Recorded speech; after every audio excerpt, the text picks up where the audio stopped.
ప్రభువునందు ప్రియమైన దేవుని బిడ్డలందరూ శుభాభివందనాలు తెలియజేస్తున్నాను. ఆయుష ఆరోగ్యాన్ని ఇచ్చే ఉదయకాలంలో ప్రభుని స్తుతించు భాగ్యాన్ని దయచేసిన దేవునికి స్తోత్రం కలుగునుగాక.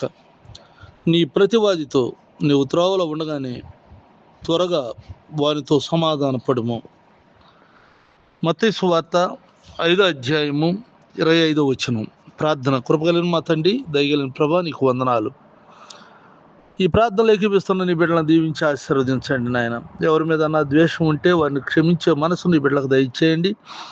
సమాధానపడే మనసును దయచేయండి. నీ కృపతో నింపు మేలు చేయి తండ్రి. నీకు వందనాలు చెల్లిస్తున్నాను. మీరు చేస్తున్న వ్యాపారం, వ్యవసాయం, ఉద్యోగాల్లో, చదువుల్లో నువ్వు తోడుగొండండి. ఇంట్లో నుండి బయటకు వెళ్తున్నా, బయట నుండి ఇంటికి వస్తున్న కాపుదల భద్రతలో ఉంచండి. సమాధానం కలిగి జీవించడానికి సహాయం చేయండి. శాంతిని, నెమ్మదిని దయచేయండి ప్రభా.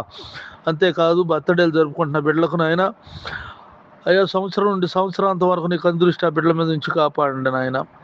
అంతేకాదు, వివాహాల కొరకు సిద్ధపడుతున్న బిడ్డలను నాయన మంచి సంబంధాలు సమకూర్చి వివాహాలు జరుపుకుంటానికి సహాయం చేయండి. అలాగే నా దేశాన్ని రక్షించండి ప్రభా. దేశంలో ఎక్కడ చూసిన ఆయన తుఫాన్ల వలన పంట నష్టాలు కలుగుతున్నాయి. వరదల వలన, వర్షాల వలన నాయన ప్రజలు నెమ్మది లేకుండా ఉన్నారు, భయంతో జీవిస్తున్నారు ప్రభా. అటు వారి అందరూ జ్ఞాపకం చేసుకుని కాపాడండి, కృపలో భద్రపరచండి నా తండ్రి నాయన. నీ రాకడ కొరకు సిద్ధపరచండి ప్రభా. అనారోగ్యంలో ఉన్న వారికి ఆరోగ్యం దయచేయండి నా తండ్రి నాయన. తండ్రి, బలహీనులకు బలమును అనుగ్రహించండి ప్రభా. అప్పులు, ఆర్థిక సమస్యలను తీర్చండి నాయన. నా దేశాన్ని రక్షించండి. మరలా అడుగుతున్నాను ప్రభా, నా దేశాన్ని రక్షించండి, కృప చూపండి, మేలు చేయండి, రాకడ కొరకు సిద్ధపరచండి. నాతోటి సేవకులైన వారు ఆ స్థలాలు చేస్తున్న పరిచర్యలను దీవించమని యేసునామమున నడుచున్నాను తండ్రి. ఆమెన్. తండ్రి దేవుని దయ, ప్రభువైన యేసుక్రీస్తు వారి కృప, పరిశుద్ధాత్మ ఒకసారి నిత్యం తోడేను గాక. Amen, amen, amen.